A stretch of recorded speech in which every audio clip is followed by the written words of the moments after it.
back.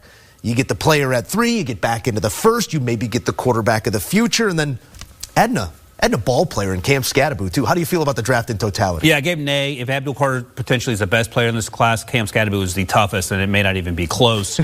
Jackson Dart, even if you don't love Jackson Dart as your QB, too, if the Giants believe in him, I'm willing to wait and see if this works out in terms of the compensation they had to give to get him. I love Darius Alexander, 25 years old, had a fantastic season at the defensive line for Toledo, had an even better Senior Bowl. And then Thomas Fedone, I'll mention him, the tight end out of Nebraska. I was pleasantly surprised when I watched his tape. A+. A+'s don't exist.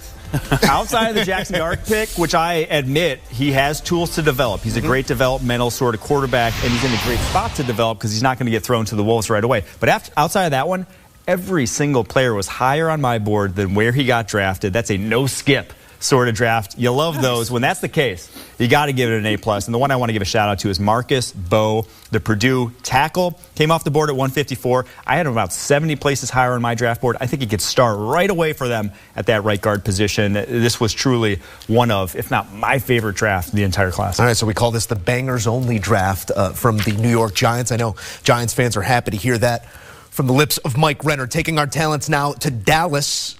It was a measured approach here with their first pick, and then from there, there's a lot of holes to fill. There's some interesting cap situations. What did you make of what the Cowboys were able to accomplish trying to check some of those boxes that remain? Give an A. And I think for as much guff as we give the owner, I think they did a pretty good job. And Tyler Booker obviously fills a need. They need him right away. His name's Tyler, so they're clearly going to take him there. Ezraku, a good 80 pounds less than Tyler Booker, but he has some juice off the edge. Needs to get better against the run, but that's okay. Suvon Revel, potentially a first-round pick had he been healthy. Jayden Blue's a slasher, 4'3" guy, track speed. I'd like to see him run through some arm tackles a little better. And I'll mention Phil Maffa, a completely different type of running back there at the end there, pick 239 out of Clemson, who gives them another running back in that room. Yeah, say what you want about Tyler Booker and the positional value of guard, but I feel confident saying this guy will be a Pro Bowl caliber guard by the end of his rookie contract and give you the best guard duo in the NFL. When you lose a Hall of Famer, in Zach Martin, this is a great pick to fill those shoes. And then rounds 2, rounds 3, rounds 5, the next 3 picks, Donovan Ezraku, Suvon Revel, Jayden Blue, these are all guys that could have gone much higher for one reason or another, fell, but I think are perfect fits for what they want to do at each of those positions. Ezraku, a great speed rusher to add to that room when you have a bunch of speed rushers in that room already. Suvon Revel, long corner to add to a group of long corners there already in Dallas. And then Jayden Blue gives you juice. The guy ran the low 4.3s at his pro day. That's just something with Javonte Williams, the lead back, they do not have. Said Will Campbell had the best bite. Booker had a good one, too, saying he just loves to see the love for football come out of his opponent's eyes. That's the type of interior offensive lineman you're looking for, and some pedigree coming from where he's coming from. Getting to the Commanders, which is an interesting timeline, because last year the conversation with the play of the quarterback was they're ahead of schedule. We see them on a championship Sunday. Now an amended schedule and expectation comes with it. What did they do to maybe meet that expectation over the last 3 days? I think with Josh Connerly, this pick, no one expected it. Everyone thought after the Laramie Tunsil trade, they're like, oh yeah, they're full up on the offensive line. Well, the thing is, you're never full up along the offensive line. It's one of the most injured positions in the NFL. Nicks happen all the time to these guys. You need depth, and Connerly is one of the best developmental offensive linemen in this draft class. He's just a little behind all the guys that went top 10, but not lacking for tools behind those guys who went in the top 10. And then I'm going to go down the board, because I like Trey Amos. You probably like Trey Amos more than I did, but I love Ja'Cory Krosky Merritt. This guy's one of my favorite sleepers in the entire draft class. The Arizona running back goes in the 7th round. He has incredible juice, something they do not have in that Commanders running back room right now. And so I think he pairs nicely next to Brian Robinson and even nicer next to Jayden Daniels. A lot of tread on the tires. Only one game last year, I believe. Yes, only. Yeah. New Mexico transfer, so I'm with you on that. He is your guy, though, so I won't steal that. You mentioned Josh Connerly. I had as a second-round grade, and I had Trey Amos as first-round grade. So you swap them, you can feel just as good about it. Trey Amos, long, fast, physical. And I always bring this up when we talk about Trey Amos. Jackson Dart described him as the best SEC cornerback he faced. And as Mike noted, you can never have enough offensive linemen. You can also never have enough cornerbacks. And Trey Amos physically is the exact opposite of what Manny Forbes was a few years ago prior to the latest regime coming in and moving on from him to the cornerback position, 166 pounds. Trey Amos is closer to 200. I love this. I gave this an A as well. The NFC East has crushed it as a division. in terms of the draft picks they made this We week. get to our final team in the division, that being the defending champions in the Philadelphia Eagles. Home run Howie, he's known for hitting no matter where he's at in the lineup. First round, second round, third round.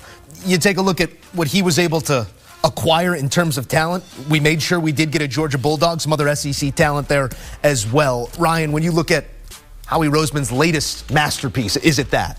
Yeah, I gave it an A-, and I was doing it relative to the rest of this draft class in this division. But you look at these players, especially the top: Jahad Campbell, A+; Andrew Makuba, A+; Ty Robinson. I thought he had a chance to go late day 2. He's a plug-and-play guy in the middle of that defense. And of course, they got a first-round talent in the 6th round of Kyle McCord. I got to ride the Kyle McCord train. He was going to be probably an early day 3 guy when you talk to teams. I liked him on day 2. I get that. And then Cameron Williams, the developmental tackle, right tackle, played opposite Kelvin Banks Jr. at Texas. He had an opportunity to go a little bit higher, but I think you get him here. And if any team can develop these offensive tackles, it's the Philadelphia Eagles. Yeah, I think he got some bad advice because he's only 1 year as a starter, only a junior. Yeah. Came out because his tools pop right off the tape. He's got massive hands. He's super powerful, but his consistency down to down was not so much that someone was willing to go to bat for him, in the first 100 picks or so.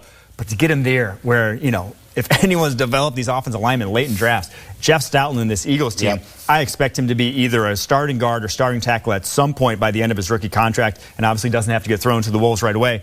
But I love the Jahad Campbell pick, man. To get him at 31, you already had the best linebacker duo probably in the NFL last year. Right. We had Nakobe Dean and Zach Bond.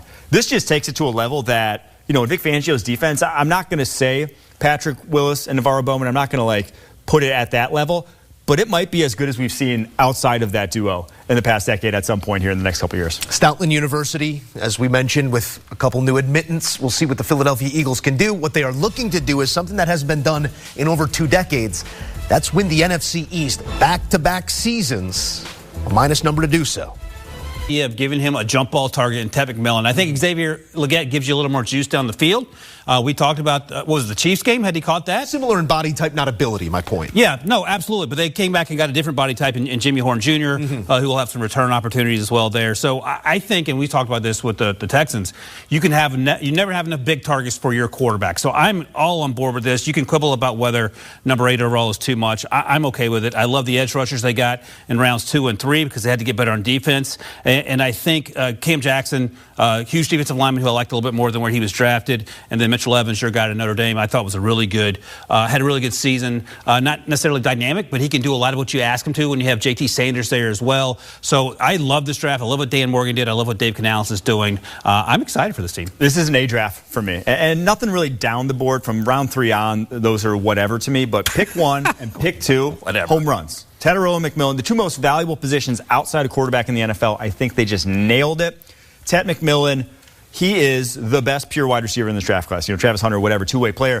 This guy's a true number 1, and he has ball skills. And what does Bryce Young do? He gives his wide receivers chances, and those guys last year just were not good enough in those situations. T-Mac's exceptional in those situations. And then second round, you got a guy, Nick Scorton, who was miscast last year as a 4-3 defensive end. He gained some weight. He was 285. Go back to his sophomore year when he was in a 2-point stance at Purdue, which he's going to be in Carolina. They run a 3-4. He's going to be a 3-4 outside linebacker. He was so good as a pass rusher that season. I think we see that guy because he's still so young. Second youngest player in this draft class. All right, down to New Orleans, where there's plenty of uncertainty at the quarterback position. They add more uncertainty to it in the form of Tyler Shuck after going with Kelvin Banks 9th overall. It's a lovely piece there at tackle, but to protect whom?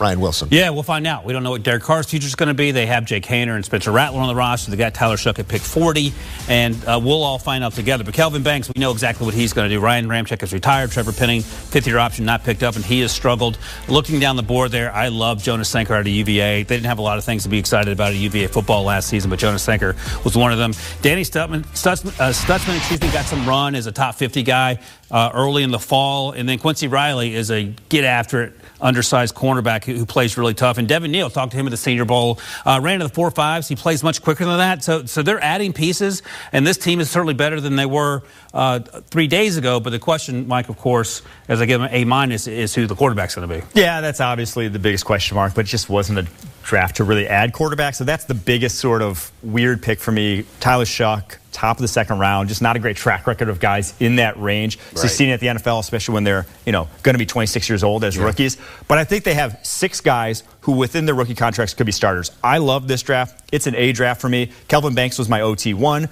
Going down the board, Danny Stutzman was my LB3. He is your transition plan from Demario Douglas. And then Quincy Riley, definitely a corner that fits into that New Orleans Saints cornerback room. One of their biggest needs. I think he could be an early starter. He's played a ton of football at Louisville. He's scrappy. He can play a little bit of man coverage. So this draft for the New Orleans Saints, a much-needed turnaround for this franchise. You know, we're always good for a Seinfeld reference. What do you got? This is Atlanta in the Bizarro World episode. This is Feldman, not Kramer. You know, year after year we get these position players, these flashy types going to Atlanta. This was exactly the opposite. Off-ball backer, edge, safety, and then a tackle. Is this exactly what Atlanta needed, Ryan? Yes, and this feels like Raheem Morris and Terry Fontenot after years and years and years of drafting skill position players in the top 5 and top 10. And home run after home run. Jalen Walker, you might say, well, why did they give a first-round pick to come back and get James Pierce Jr. at 26? Well, because he's a top 15 talent. And if you get a first-round pick this year, for certain, as opposed to what may or may not be there next year, I'm okay with that. Then they got Mike's guy, Xavier Watts, the safety out of Notre Dame. How many interceptions the last 2 seasons? 13. That translates next to Jesse Bates. Yeah. And then finally, Billy Bowman Jr., undersized safety, ran in the 4.3s, I believe. I was pretty impressed with that. He didn't play quite that fast. But if the idea is to get more guys on that side of the ball that Raheem Morris can use, I'm giving this an A+. I loved it. Yeah, I'm going to go A-, and it's just because of the fact that they gave up a future first-round pick. It felt like, to me, Terry Fontenot, GM, just being like, I got to save my job. We haven't made the playoffs in, 7 years or something? Like, they needed this draft to be a home run.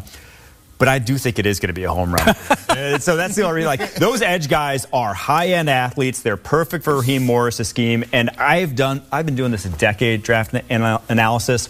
Every single year I'm writing down edge need for the Falcons, edge need, ever since John Abraham retired there. So this is the first year they've really knocked the edge need out the park.